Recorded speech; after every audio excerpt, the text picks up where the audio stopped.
Chào mừng quý nhà đầu tư đang đến với bản tin Max Talk, giải mã thị trường của công ty chứng khoán Mirae Asset Việt Nam. Tôi là Trúc Linh, chuyên viên tư vấn, người sẽ đồng hành cùng quý nhà đầu tư trong bản tin ngày hôm nay. Trong tuần qua, thị trường chịu ảnh hưởng tiêu cực từ phiên giảm điểm mạnh ở cuối tuần trước. Do đó, áp lực làm cho VN Index phiên đầu tuần giảm điểm về tiệm cận về 1.270 điểm. Các phiên sau đó, chỉ số gần như đi ngang và chốt tuần ở 1.282 điểm, tức tăng 2,11 điểm, tương ứng với tăng 0,16%.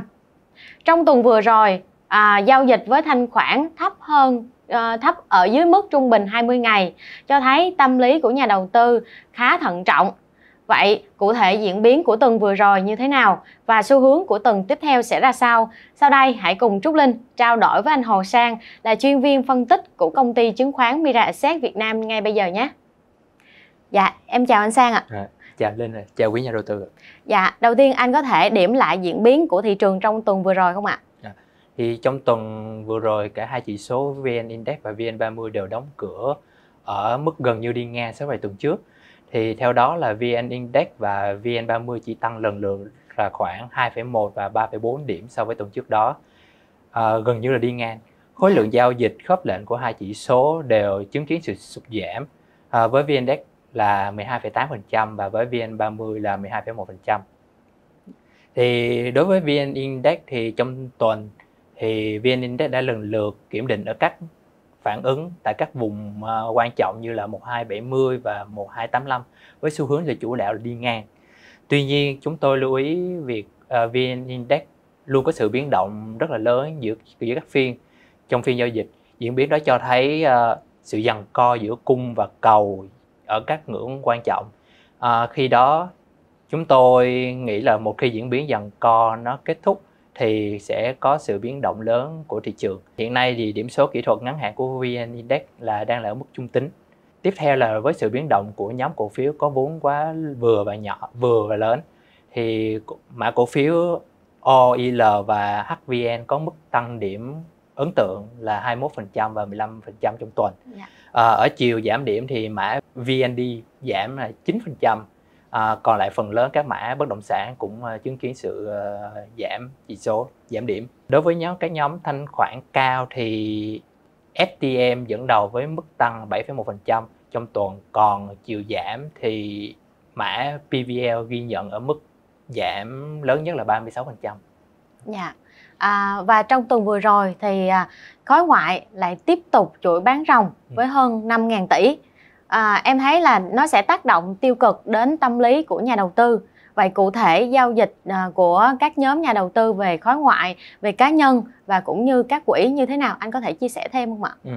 Thì trong tuần vừa qua là khối ngoại vẫn tiếp tục cái xu thế bán ròng của họ, với giá trị bán ra gần 5.000 tỷ đồng.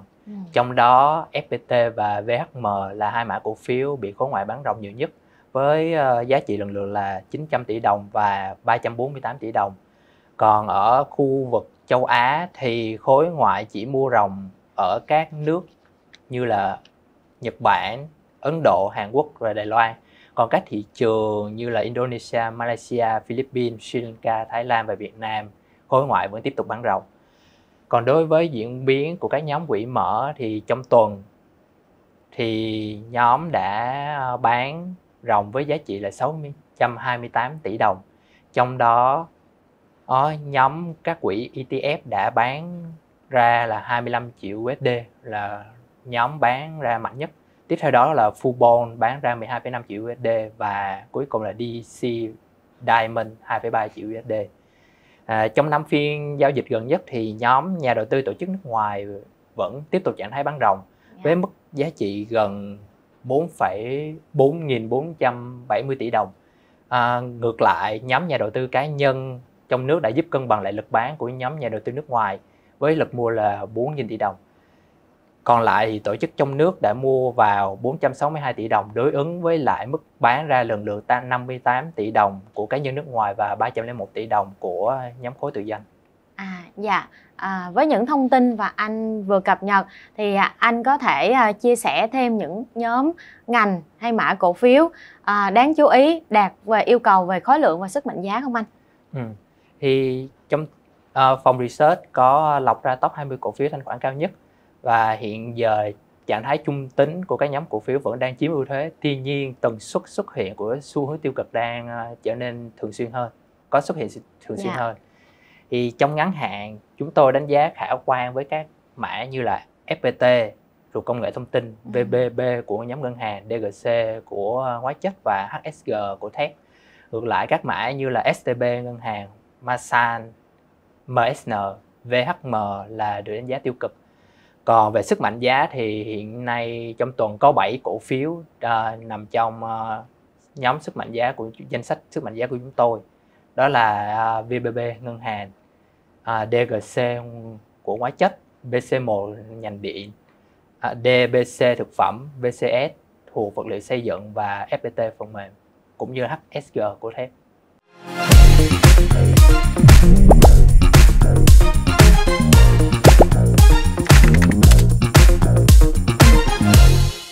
Cảm ơn những chia sẻ của anh.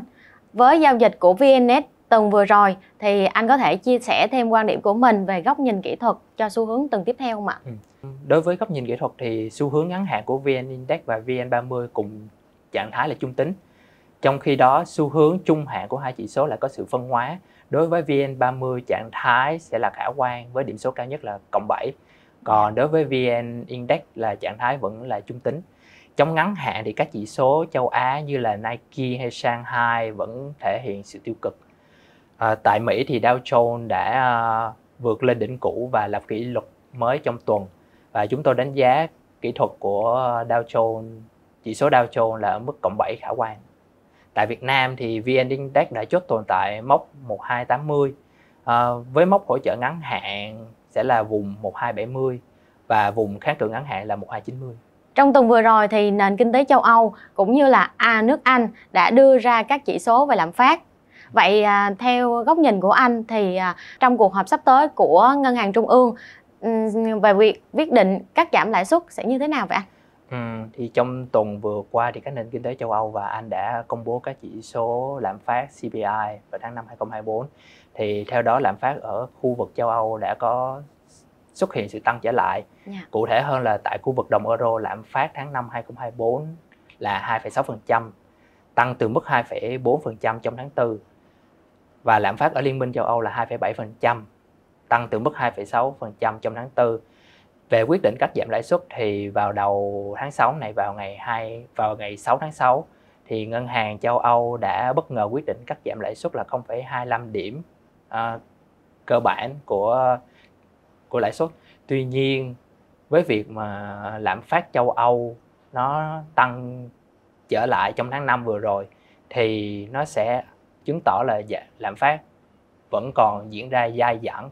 Và với mức lạm phát là 2,6% thì nó vẫn còn cách xa với mức lạm phát mục tiêu 2% của Liên minh châu Âu, của Ngân hàng châu Âu. Do đó chúng tôi đánh giá là việc cắt giảm lãi suất trong những kỳ họp tiếp theo là không khả quan, mặc dù theo kết quả thăm dò đa số của các nhà kinh tế được Reuters khảo sát thì trong kỳ họp tháng 9 và tháng 12 Ngân hàng châu Âu sẽ tiếp tục có 2 đợt cắt giảm lãi suất. Trong khi đó tại Anh, tuy lạm phát toàn phần đã quay trở về mức 2%, đạt được mục tiêu của Ngân hàng Trung ương Anh. Tuy nhiên vào cuộc họp quyết định lãi suất vào hôm thứ Năm vừa rồi, Ngân hàng Trung ương Anh vẫn tiếp tục giữ nguyên mức lãi suất 5,25%. Lý do được đưa ra là bởi vì CPI, lạm phát lõi, CPI lõi, loại trừ đi năng lượng và thực phẩm, và lạm phát ở lĩnh vực dịch vụ vẫn duy trì ở mức cao. Tuy có xu hướng giảm, nhưng đồng thời cũng có sự không chắc chắn về số liệu của thị trường lao động. Ngoài ra thì Ngân hàng Trung ương Anh cũng kỳ vọng lạm phát sẽ tăng nhẹ vào nửa cuối năm 2024. Do đó thì ở hiện tại Ngân hàng Trung ương Anh sẽ khá cẩn trọng trong việc cân nhắc cắt giảm lãi suất. Nếu phải kỳ vọng thì chúng tôi kỳ vọng Ngân hàng Trung ương Anh sẽ cắt giảm chỉ một lần trong năm 2024. Cảm ơn những chia sẻ của anh. Và tuần tiếp theo sẽ có một cái sự kiện là Mỹ sẽ công bố các chỉ số kinh tế. Vậy anh có thể cập nhật thêm thông tin về vấn đề này và kỳ vọng của thị trường trong thời gian tới như thế nào vậy anh?